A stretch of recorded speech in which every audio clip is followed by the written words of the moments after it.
Hello बच्चों, स्वागत है आपका आपके अपने YouTube channel math with Savita Deswal और मैं हूं सविता देसवाल। बेटे इस वीडियो में हम करेंगे कक्षा 9 प्रश्नावली 1.3। तो प्रश्नावली 1.3 में क्या है बेटा, संख्या पद्धति हमारा ये चैप्टर है और इसमें हम करेंगे कि संख्याओं का जो दशमलव प्रसार है, भिन्नों का जो दशमलव प्रसार है वो किस प्रकार का है। अब दशमलव प्रकार जो है वो 3 प्रकार का हो सकता है बेटा। 3 प्रकार का कैसे? जैसे अगर मान लिया हम किसी संख्या को, मान लिया मैंने 10 को 2 से भाग किया तो 2 पंजे 10, खत्म हो गए, ये यहाँ पे समाप्त हो गया। या 1 को मैंने 2 से भाग किया, क्या आ गया, 2 पे भाग करेंगे 0 पे जाएगा और 2 पंजे 10। पॉइंट के बाद कुछ संख्याओं के बाद ये क्या हो गया, शांत हो गया, खत्म हो गया। यानी हमारा शेषफल जो है, जब हम 1 को 2 से भाग करते हैं, पहले 0 पे गया, पॉइंट लग गया, यहाँ 10 हो गया, 2 पंजे 10, हमारा जो शेषफल है वो 0 आ जाता है। अगर कुछ स्टेप चलने के बाद कोई संख्या निश्चित नहीं है, हमारा शेषफल 0 आ जाता है, तो हमारा जो दशमलव प्रसार होता है वो शांत होता है। कई बार क्या होता है, जैसे 1/3 है, अगर मैं 1 को 3 से भाग करूंगी, सबसे पहले 0 पे जाएगा, पॉइंट लगाने के बाद हम 0 उतारेंगे, कितना हो जाएगा, 3 तिया 9, 1 बच गया, फिर 0 उतार लेंगे, 3 तिया 9, फिर 1 बचेगा, फिर 0 उतार लेंगे। यानी कि ये 3 3 3 3 आता ही चला जाएगा। कहीं भी जो है इस संख्या में जब हम भाग करेंगे, शेषफल जो है कहीं भी कितने भी स्टेप तक आप चलो, 0 जो है वो नहीं आता है। तो शेषफल जब कहीं भी 0 नहीं आता है तो वो क्या होता है, और बार बार इसकी जो आंसर है वो रिपीट होता जाता है। रिपीट होना मतलब पुनरावृत्ति होना। तो अगर हमारा कुछ स्टेप के बाद शेषफल 0 आ जाता है तो दशमलव प्रसार शांत होगा, और अगर शेषफल 0 नहीं आता है तो वो अशांत होगा। अब अगर मान लिया हमारा शेषफल 0 नहीं आता है और जो हमारा उत्तर है वो बार बार रिपीट हो रहा है, तो इसको क्या कहेंगे, अनवसानी आवर्ती। आवर्ती का मतलब होता है बार बार उस चीज की पुनरावृत्ति होना, बार बार वही संख्या आना। और अगर मान लिया हमारा शेषफल जो है वो न तो 0 आ रहा है और न ही कहीं पे भी ये उत्तर जो हमारा आ रहा है वो कहीं भी खत्म हो रहा है भागफल, तो इसको क्या कहेंगे, अनवसानी अनावर्ती। अनावर्ती का मतलब है कि ये जो हमारा उत्तर है ये कहीं भी समाप्त नहीं हो रहा है, शेषफल भी हमारा 0 नहीं आ रहा है। तो 3 प्रकार का होता है। जैसे अगर हम 22/7 जो पाई का मान है, जब इस 22 को हम 7 से भाग करते हैं तो इसका मान क्या आता चला जाता है, 3.14159265, कहीं तक चले जाओ, कभी भी न तो ये खत्म हो रहा है और न ही ये रिपीट हो रहा है। तो ये क्या हो जाता है, हमारा अनवसानी अनावर्ती है। यानी जो भी हमारा दशमलव प्रसार अनवसानी अनावर्ती होता है उसको हम क्या बोलते हैं, अपरिमेय संख्या बोलते हैं। और अगर हमारा दशमलव प्रसार शांत है या अनवसानी आवर्ती है, यानी जो भागफल है वो रिपीट हो रहा है, तो वो क्या होंगी, दोनों वो हमारी परिमेय संख्याएं होंगी। और अगर दशमलव प्रसार हमारा न तो खत्म हो रहा है न रिपीट हो रहा है, तो उसको हम क्या कहेंगे, अपरिमेय संख्याएं कहेंगे, और उस दशमलव प्रसार को हम अनवसानी अनावर्ती कहेंगे। तो अब हम देखते हैं बेटे प्रश्नावली 1.3। तो प्रश्नावली 1.3 में जो पहला ही प्रश्न है,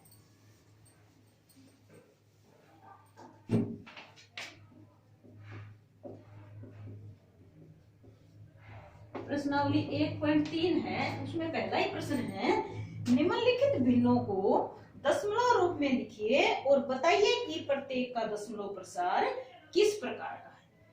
अब पहला ही है हमारा 36/100। अगर केवल ये कहा होता हमें कि बताइए इस संख्या का दशमलव प्रसार किस प्रकार का है, तो हमें ज्यादा सॉल्व करने की जरूरत नहीं थी। केवल जो हर है उसके हम अभाज्य गुणनखंड करेंगे, और अभाज्य गुणनखंड अगर हमारे या तो सारे 2 आ जाएं या 5 आ जाएं या 2 और 5, सिर्फ ये आए, इनके अलावा कुछ भी न आए, तो हम इसके दशमलव प्रसार को शांत कहेंगे। लेकिन अगर अभाज्य गुणनखंड 2 और 5 के अलावा कोई भी अभाज्य गुणनखंड इसका आ जाता है, किसका, हर का, तो उसका दशमलव प्रसार क्या होगा, अनवसानी पुनरावृत्ति या अनवसानी आवर्ती होगा।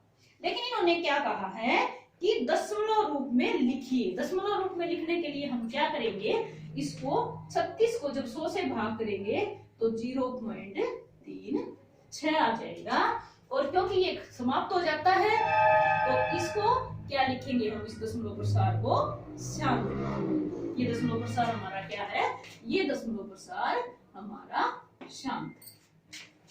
सेकंड पार्ट जो है उसमें क्या है, 1/11।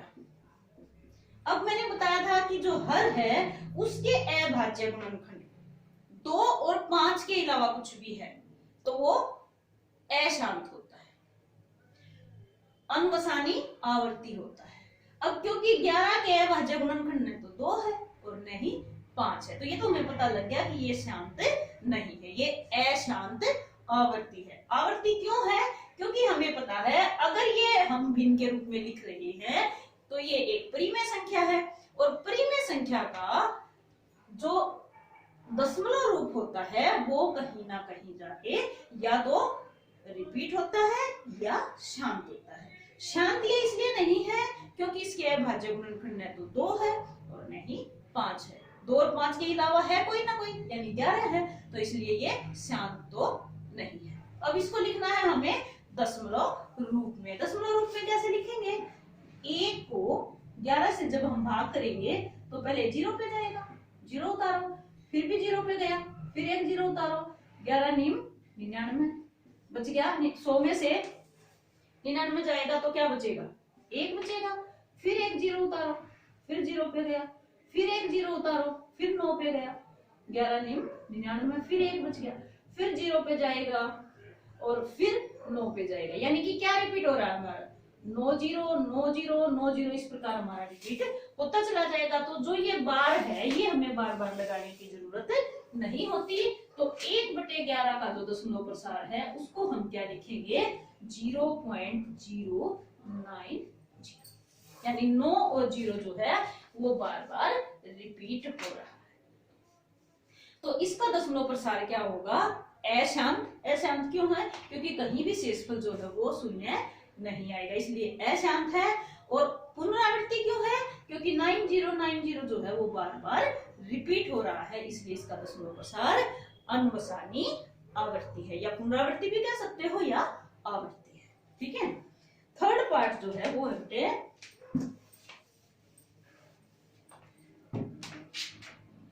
थर्ड पार्ट है 4 सही 1/8।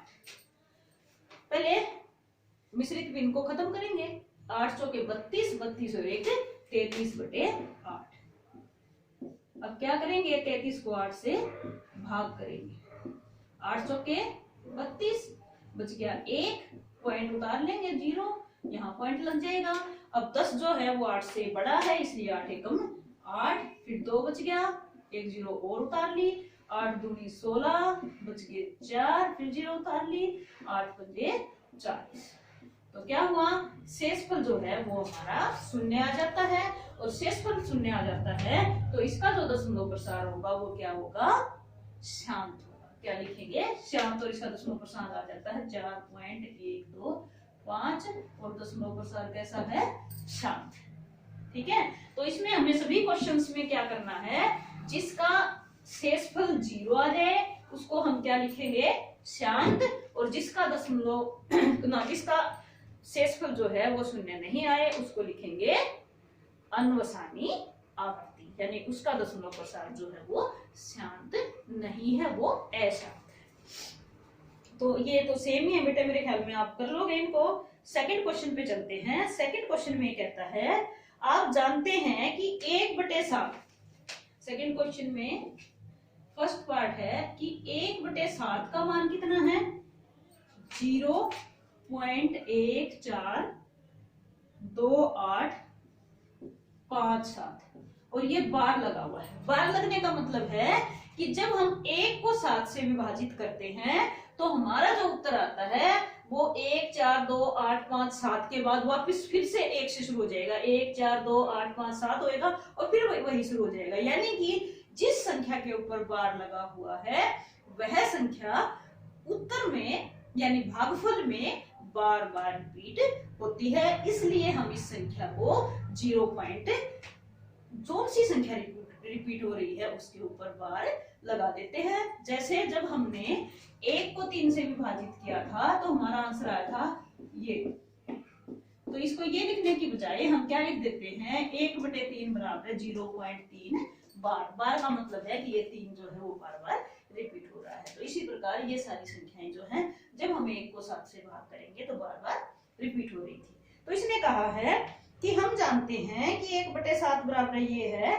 वास्तव में लंबा भाग दिए बिना क्या आप यह बता सकते हैं कि 2/7,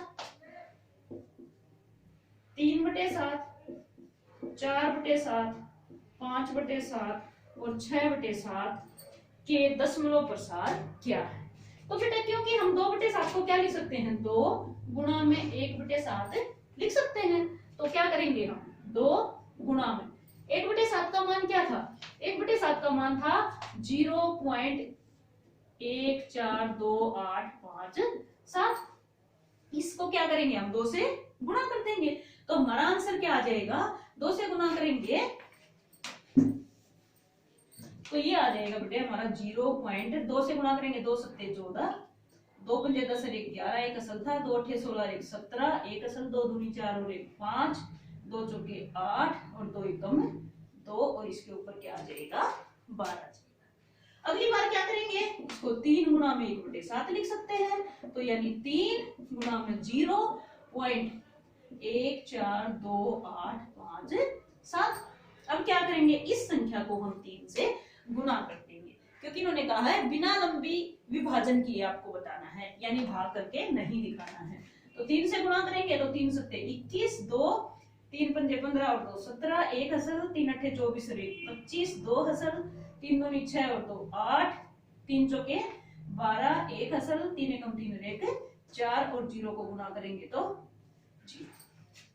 अगली बार क्या करेंगे इसको हम 4 गुणा 1/7 लिख देंगे और ये आ जाएगा 4 गुणा 0.1428557। 4 से गुणा करेंगे तो 4 सत्ते 28, 2 आ गया असल, 2 4 पंजे 20 और 2 22, 2 हसल, 4 अठे 32 और 2 34, 3 हसल, 4 दूनी 8 और 3 11, 1 हसल, 3 चौके 12 और 1 13, 1 हसल और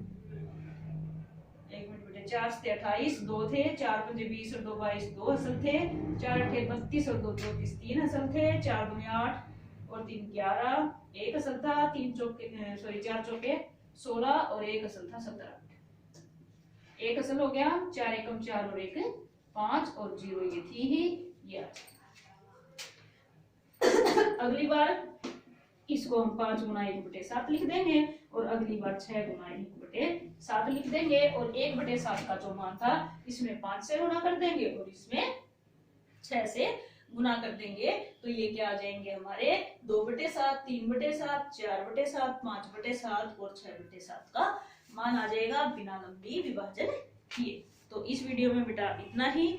बाकी जो क्वेश्चंस हैं वो हम नेक्स्ट वीडियो में करेंगे। और जिस बच्चे ने भी अभी तक चैनल को सब्सक्राइब नहीं किया है तो सबसे पहले आपको क्या करना है चैनल को सब्सक्राइब करना है और कमेंट सेक्शन में जाके जरूर बताना है कि आपको कैसा समझ में आता है।